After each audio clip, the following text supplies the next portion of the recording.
Hello guys, how are you? Welcome back to another video. आप देख रहे हैं केमिकल पॉइंट और मैं हूं अनीश कुमार। आज हम लोग क्लास 11th की केमिस्ट्री का जो फर्स्ट चैप्टर है, some basic concept of chemistry, some important basic concept of chemistry, यानी कि जो मूल अवधारणाएं हैं रसायन विज्ञान की, उसके बारे में हम लोग देखेंगे। तो इसके पहले जो फर्स्ट वीडियो है इसकी, उसमें हमने आपको रसायन विज्ञान की परिभाषा बताया कि रसायन विज्ञान की क्या परिभाषा होती है, उसे हम लोग किस प्रकार से डिफाइन करते हैं। आज हम लोग केमिस्ट्री यानी कि रसायन विज्ञान का आज हम लोग क्लासिफिकेशन देखेंगे। तो पहले हम एक बार रिवाइज कर लेते हैं कि रसायन विज्ञान क्या है, क्योंकि जिन्होंने पीछे वाली वीडियो नहीं देखी है, मैं उनसे रिक्वेस्ट करूँगा कि वो चैनल पे जा कर के विजिट कर सकते हैं उसको, तभी आपको आज की वीडियो ये समझ में आएगी। तो एक बार रिवाइज कर देते हैं। देखिए, रसायन विज्ञान क्या है। रसायन विज्ञान विज्ञान की वह शाखा है जिसके अंतर्गत द्रव्यों के गुणों, संगठन, संरचना तथा उसमें होने वाले परिवर्तनों का अध्ययन किया जाता है। कोई भी मैटर है, उसके गुण, कंपोजिशन, स्ट्रक्चर और उसमें क्या क्या चेंजेज होने वाले हैं, इसी का अध्ययन हम रसायन विज्ञान के अंतर्गत करते हैं। और द्रव्य आप जानते हैं क्या होता है। द्रव्य वे होते हैं जो स्थान घेरते हैं और जिनमें कुछ न कुछ मास होता है। जिनमें मास होता है और जो स्थान घेरते हैं उसी को हम लोग क्या बोलते हैं, द्रव्य बोलते हैं। तो हमने ये देख लिया था। इसको हम एक तरफ से और डिफाइन कर सकते हैं रसायन विज्ञान को, कि जो रसायन विज्ञान है वो क्या है। प्राकृतिक विज्ञान की वह प्रमुख शाखा है जो द्रव्य तथा उसके सूक्ष्म कणों, अणुओं, परमाणुओं के गुणधर्मों, संरचना तथा ऊर्जा द्वारा उनमें होने वाले प्रभावों का अध्ययन किया जाता है। तो इसे हम भी रसायन विज्ञान कहते हैं। तो हमने आपको बताया था कि रसायन विज्ञान के जो पितामह हैं वो एक्चुअल में वर्जीलियस हैं, लेकिन आधुनिक रसायन विज्ञान का पितामह किसे कहा जाता है, लेवोसियो को कहा जाता है। तो चलिए स्टार्ट करते हैं आज का हमारा मेन टॉपिक। आज का हमारा जो मेन टॉपिक है वो क्या है, classification of chemistry. Classification of chemistry. तो लेट्स स्टार्ट। रसायन विज्ञान का वर्गीकरण, किस किस क्षेत्र में रसायन विज्ञान यूज किया जाता है, उसके आधार पर इसको क्लासिफाई किया गया है। रसायन विज्ञान के अध्ययन को सुगम बनाने हेतु इसे निम्न वर्गों में वर्गीकृत किया गया है, ताकि जो इसका जो स्टडी है वो आसान हो सके। क्योंकि रसायन विज्ञान को वैसे भी लोग बहुत टफ मानते हैं, लेकिन टफ है नहीं। अगर आप लोग इसको बेसिक से लेना स्टार्ट करेंगे तो कोई भी प्रॉब्लम आपको नहीं होने वाली है। जिस तरह से रसायन विज्ञान को या केमिस्ट्री को हवा बनाया जाता है वैसा कुछ नहीं है। तो आप लोग अगर यहाँ से स्टार्ट करेंगे, बेसिक से स्टार्ट करेंगे, तो आपको कोई प्रॉब्लम नहीं होगी। तो चलिए देखते हैं हम लोग कि रसायन विज्ञान को किस प्रकार से क्लासीफाई किया गया है। तो रसायन विज्ञान को जो स्टडी है उसको सुगम बनाने के लिए, आसान बनाने के लिए निम्न प्रकार से वर्गीकृत किया गया है। नंबर 1 क्या है, इनऑर्गेनिक केमिस्ट्री। बहुत ध्यान से देखिएगा, इनऑर्गेनिक केमिस्ट्री यानी कि अकार्बनिक रसायन। इस शाखा के अंतर्गत सभी तत्वों तथा उनके यौगिकों के बनाने की विधि, गुणधर्म, संरचना और उपयोग। देखिए, जितने भी कंपाउंड पाए जाते हैं केमिस्ट्री के अंतर्गत, उनमें हम लोग उनके बनाने की विधि, गुणधर्म, स्ट्रक्चर और उपयोग के बारे में अध्ययन करते हैं। यही सबसे मेन इंपॉर्टेंट पार्ट होता है केमिस्ट्री का। अब देखेंगे, अकार्बनिक रसायन है तो इसमें जो है जितने सभी तत्व जो हैं कार्बन को छोड़ करके, अभी बताएंगे आपको कि जो तत्व है, जितने भी तत्व हैं उनमें से कार्बन को छोड़ करके उन जितने भी तत्व हैं उनके तत्वों तथा उनके यौगिकों का अध्ययन किया जाता है इसके अंतर्गत। तो अगर हम देखें तो तत्व जो होता है कार्बन के, केवल कार्बोनेट्स, ऑक्साइड और सल्फाइड का अध्ययन इन ऑर्गेनिक केमिस्ट्री के अंतर्गत किया जाता है। बहुत ही इंपॉर्टेंट है। देखिए, जो कार्बन है उसकी यूनिक प्रॉपर्टी होती है। आगे चल के आप देखेंगे कि कार्बन के पास में बहुत यूनिक प्रॉपर्टी होती है, जिसके कारण वो बहुत ज़्यादा संख्या में कंपाउंड्स का निर्माण करता है। इसीलिए उसकी एक अलग ब्रांच बना दी गई है जिसे कि हम लोग बोलते हैं और ऑर्गेनिक केमिस्ट्री या कार्बनिक रसायन। लेकिन कार्बन के जो कार्बोनेट्स होते हैं, कार्बोनेट समझते हैं आप लोग, जानते होंगे कार्बोनेट। देखिए, बताते हैं आपको। जैसे कार्बोनेट CO3, इसको हम लोग कार्बोनेट बोलते हैं। अगर यहीं पे कैल्शियम लगाते हैं तो ये कैल्शियम का कार्बोनेट हो जाता है। तो इसमें देखिए कार्बन है, कार्बन का कंपाउंड है, लेकिन एक कार्बोनेट है। कार्बन का अध्ययन कहाँ किया जाएगा, इनऑर्गेनिक के अंतर्गत। अगर हम ऑक्साइड की बात करें हम, जैसे कि CO2 है, CO2 है, तो इसका अध्ययन हम लोग कहाँ करते हैं? अकार्बनिक रसायन के अंतर्गत करते हैं। सल्फाइड है, जैसे जितने भी सल्फाइड हैं उनका अध्ययन हम लोग कहाँ करते हैं? इनऑर्गेनिक केमिस्ट्री के अंतर्गत करते हैं। अगला जो इसका पार्ट है सेकेंड क्लासिफिकेशन का, वो है कार्बनिक रसायन। जैसा कि ऊपर हमने देखा कि अकार्बनिक रसायन था और यहाँ पर कार्बनिक रसायन। कार्बनिक रसायन का मतलब क्या है? देखिए, कार्बन के अनगिनत यौगिकों, कार्बोनेट्स, ऑक्साइड तथा सल्फाइड को छोड़ करके बनाने की विधि, गुणधर्म, संरचना तथा उपयोग का अध्ययन करते हैं। यानी कि जो कार्बन के कार्बोनेट्स होते हैं, ऑक्साइड होते हैं और सल्फाइड होते हैं, इनको छोड़ करके बाकी जितने भी कार्बन के कंपाउंड पाए जाते हैं उनके बनाने की विधि, गुणधर्म, संरचना तथा उपयोग का अध्ययन किया जाता है। किसके अंतर्गत? ऑर्गेनिक केमिस्ट्री के अंतर्गत किया जाता है। यहाँ पर नोट देखेंगे कि कार्बन के जो कार्बोनेट्स होते हैं और जो ऑक्साइड होते हैं, सल्फाइड होते हैं, इनका अध्ययन कहाँ करते हैं? इनऑर्गेनिक के अंतर्गत करते हैं। कहाँ करते हैं? इनऑर्गेनिक के अंतर्गत करते हैं। ये बहुत इंपॉर्टेंट क्वेश्चन है कि जो कार्बन के जो कार्बोनेट्स हैं, ऑक्साइड्स हैं, सल्फाइड्स हैं, इनका अध्ययन हम लोग कार्बनिक के अंतर्गत करते हैं या इनऑर्गेनिक या अकार्बनिक के अंतर्गत करते हैं। तो आपका आंसर होगा इनऑर्गेनिक। कार्बन के होते हुए भी इनऑर्गेनिक या अकार्बनिक रसायन के अंतर्गत इनका अध्ययन किया जाता है। ऐसा इसलिए है क्योंकि इसमें जो कार्बोनेट्स और जो ये हैं कार्बन, तो ये इसमें यहाँ पर ये अपना अकेले प्रॉपर्टी शो नहीं करता है, एज ए कंबाइंड फॉर्म में प्रॉपर्टी शो करता है। इसीलिए इसका अध्ययन हम लोग कहाँ करते हैं? अकार्बनिक रसायन के अंतर्गत करते हैं। तो आपने देख लिया कि जो रसायन विज्ञान का क्लासिफिकेशन है, क्लासिफिकेशन ऑफ केमिस्ट्री है, उसमें सबसे पहला पार्ट आपने देखा अकार्बनिक रसायन, जिसमें कि तत्व और उनके यौगिकों का अध्ययन किया जाता है। कार्बन को छोड़ करके कार्बन के जो कार्बोनेट और ऑक्साइड और सल्फाइड है, इनका अध्ययन तो किया जाता है, लेकिन कार्बन के अन्य यौगिकों का अध्ययन ऑर्गेनिक केमिस्ट्री के अंतर्गत किया जाता है, अकार्बनिक रसायन के अंतर्गत किया जाता है। कार्बन के अनगिनत यौगिक, कार्बोनेट्स, ऑक्साइड और सल्फाइड को छोड़ करके जितने भी कंपाउंड पाए जाते हैं उनके बनाने की विधि, गुणधर्म और इस संरचना उपयोग आदि का अध्ययन किया जाता है। अगर हम देखें तो जो थर्ड इसका पार्ट है, थर्ड पार्ट वो है फिजिकल केमिस्ट्री। पहला क्या था? अकार्बनिक, दूसरा क्या था? कार्बनिक। यहाँ पर आप थर्ड देख रहे हैं क्या? फिजिकल केमिस्ट्री, भौतिक रसायन। बहुत इंपॉर्टेंट पार्ट है ये। जी देखिए, जितने भी पार्ट हैं वो इम्पोर्टेंट ही हैं, लेकिन बेसिकली केमिस्ट्री में 3 मेन इंपॉर्टेंट पार्ट हैं। फर्स्ट वन है इनऑर्गेनिक, सेकेंड वन है ऑर्गेनिक और थर्ड वन है physical. Organic chemistry, inorganic chemistry और फिजिकल केमिस्ट्री। तो रासायनिक अभिक्रियाएं जो होती हैं वो जिन परिस्थितियों में होती हैं तथा वो जिन नियमों पर आधारित होती हैं, उनका अध्ययन इस शाखा के अंतर्गत किया जाता है। किसके अंतर्गत? भौतिक रसायन के अंतर्गत। रसायन विज्ञान की ये जो शाखा है भौतिक रसायन, उसमें रासायनिक अभिक्रियाएं जिन परिस्थिति कंडीशन में होती हैं, क्या उसका प्रेशर है, क्या टेम्परेचर है, क्या ह्यूमिडिटी है, ये सब जो परिस्थितियां हैं, कंडीशन हैं, तथा ये जो अभिक्रियाएं हैं, रासायनिक अभिक्रियाएं, वो किन नियमों पर आधारित हैं, इस चीज़ का अध्ययन हम लोग भौतिक रसायन के अंतर्गत करते हैं। अगर हम देखें यहाँ पर तो फिजिकल केमिस्ट्री की अनेक उप शाखाएँ हैं, जैसे कि प्रकाश रसायन है, ऊष्मागतिकी आदि है। तो फिजिकल में भी कई पार्ट होते हैं, जैसे कि फोटो केमिस्ट्री है और थर्मोडायनेमिक्स है। इसका जो अध्ययन है हम लोग फिजिकल के अंतर्गत करते हैं, जो कि आगे आप देखेंगे।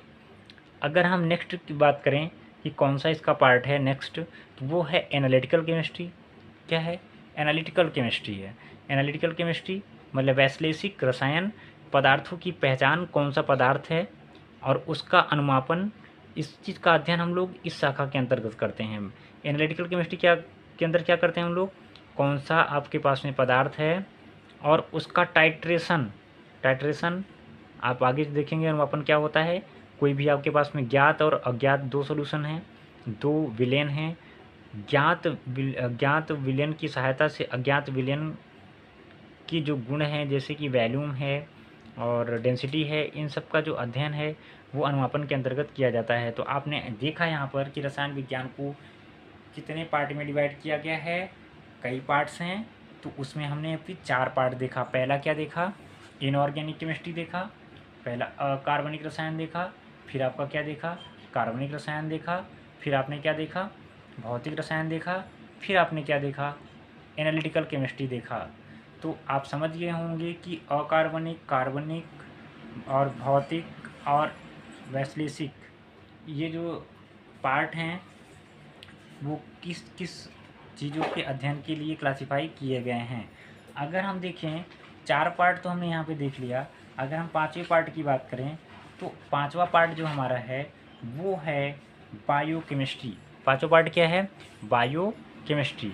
तो आप यहाँ पे देख सकते हैं कि अगला पार्ट क्या है? बायोकेमिस्ट्री। याद रखिएगा ना, पहला क्या बताया हमने? इनऑर्गेनिक। दूसरा क्या बताया? ऑर्गेनिक। तीसरा क्या बताया? फिजिकल। चौथा क्या बताया? एनालिटिकल। 5वां क्या है? बायोकेमिस्ट्री। तो बायोकेमिस्ट्री के अंतर्गत हम लोग क्या करेंगे? देखिए, जीवधारियों की जो आधारभूत पदार्थ है, यानी कि जीवधारी जिससे मिलकर बने हों, चाहे वो प्लांट हो चाहे एनिमल हो, चाहे प्लांट हो या एनिमल हो, चाहे प्लांट हो या एनिमल हो, वो जिस पदार्थ से मिलकर बने हैं और वो जिस पदार्थ से मिलकर बने हैं उन पदार्थों का अध्ययन और जीवधारियों में संपन्न होने वाली जो रासायनिक अभिक्रियाएं हैं उनका अध्ययन इस शाखा के अंतर्गत किया जाता है। बायोकेमिस्ट्री के अंतर्गत जीवधारियों की जो आधारभूत पदार्थ हैं उनका अध्ययन और जीवधारियों में संपन्न होने वाली जो रासायनिक अभिक्रियाएं हैं उनका अध्ययन हम लोग जीव रसायन या बायोकेमिस्ट्री के अंतर्गत करते हैं। बहुत ही इम्पोर्टेंट हिस्सा होता है जिससे कि हमें डायग्नोसिस में बहुत ही सहायता मिलती है। अगला अगर हम देखें क्या है क्लासिफिकेशन? औद्योगिक रसायन, इंडस्ट्रियल केमिस्ट्री है। इस शाखा के अंतर्गत जीवन उपयोगी पदार्थों, कपड़ा, सीमेंट, प्लास्टिक, ग्लास, साबुन, वार्निश, पेंट, चीनी आदि के औद्योगिक निर्माण की विधियों एवं नियमों का अध्ययन किया जाता है। तो देखिए, कोई भी चीज़ है जैसे कि सीमेंट है, कपड़ा है और प्लास्टिक है, ये सभी हमारे जीवन के लिए बहुत ही उपयोगी वस्तुएं हैं और इनको बनाने की जो विधियां हैं इंडस्ट्रियल लेवल पर और वो उनके जो नियम है इनका अध्ययन हम लोग औद्योगिक रसायन या इंडस्ट्रियल केमिस्ट्री के अंतर्गत करते हैं। बहुत इंपॉर्टेंट है। जैसे कि प्लास्टिक, ग्लास, साबुन, वार्निश, पेंट, चीनी आदि जो पदार्थ हैं इनको हम लोग इंडस्ट्रियल लेवल पे बहुत बड़े स्तर पर किन विधियों के द्वारा प्राप्त कर सकते हैं, इनका जो क्या नियम है, किस नियम के आधार पे हम ज़्यादा से ज़्यादा मात्रा में औद्योगिक स्तर पर इन जो सब्सटेंस हैं उनका ये जो पदार्थ हैं या जो वस्तुएं हैं इनका किस प्रकार से निर्माण किया जा सकता है, इस चीज़ का अध्ययन हम लोग किसके अंतर्गत करते हैं? औद्योगिक रसायन के अंतर्गत करते हैं। अगर हम अगला देखें, अगला हमारा है कृषि रसायन, मतलब एग्रीकल्चरल केमिस्ट्री। एग्रीकल्चरल केमिस्ट्री या एग्रो केमिस्ट्री इसी को बोला जाता है।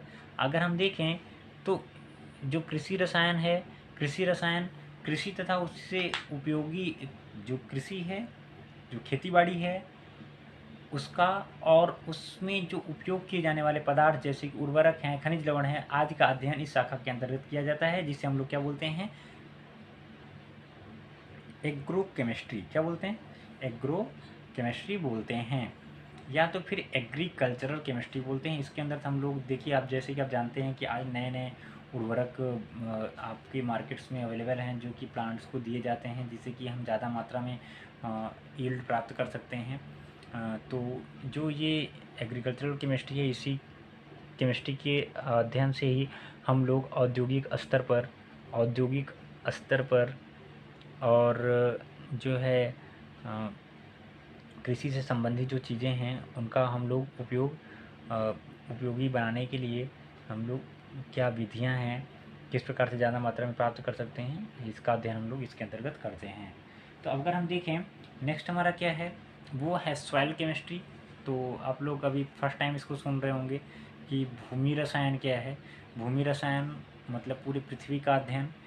पृथ्वी जो है इसके अंतर्गत हम लोग भूमि की रासायनिक प्रकृति, जो भूमि होती है, जो हमारी ज़मीन है, जो हमारी धरती है, और वो किन उसमें केमिकल कंपोजिशन क्या है, उसका केमिकल नेचर क्या है और इसका जो संगठन है उसका अध्ययन किया जाता है।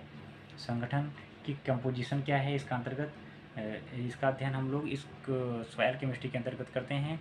जैसे कि आप जानते हैं, अगर कृषि से संबंधित आपको कोई भी जानकारी लेनी होगी तो सबसे पहले आपको सॉइल टेस्ट कराना पड़ता है, जिसके आधार पे जो टेस्टिंग के द्वारा ये बताया जाता है आपको कि किस प्रकार की फसल आपके सॉइल के लिए उपयोगी है। अगर नेक्स्ट देखें हम तो खनिज रसायन है, मिनरल केमिस्ट्री, इसके अंतर्गत हम लोग खनिजों के रासायनिक प्रकृति तथा संगठन का अध्ययन किया जाता है। खाद्य रसायन देखें अगर हम, खनिज समझते होंगे आप, खनिज मतलब कि जो भी ज़मीन से प्राप्त चीज़ें होती हैं उसको हम लोग खनिज कहते हैं। तो खनिज रसायन के अंतर्गत हम लोग उन खनिजों का अध्ययन करते हैं। खाद्य रसायन फूड केमिस्ट्री के अंतर्गत हम लोग इसके अंतर्गत खाद्य पदार्थों की संरचना तथा सुरक्षित रखने की विधियों का अध्ययन किया जाता है। यानी कि जो खाद्य पदार्थ हैं उनका स्ट्रक्चर कैसा है और उनको सुरक्षित रखने के लिए, प्रिजर्व रखने के लिए जो विधियाँ हैं वो फूड केमिस्ट्री के अंतर्गत अध्ययन की जाती हैं। और अगर हम नेक्स्ट देखें औषधीय रसायन है, ड्रग केमिस्ट्री, इसके अंतर्गत हम लोग दवाइयों का अध्ययन करते हैं कि जो नई नई दवाइयाँ हैं वो इसी केमिस्ट्री के अंतर्गत हम लोग ईजाद करते हैं। और नेक्स्ट देखें तो क्राइम केमिस्ट्री है, इसके अंतर्गत हम लोग कोई भी मैटर जो मर्डर मैटर होता है उसको सॉल्व करने के लिए, या जो भी कोई भी केस होता है उसको सॉल्व करने के लिए हम लोग केमिस्ट्री की सहायता लेते हैं, इसे हम लोग क्राइम केमिस्ट्री कहते हैं।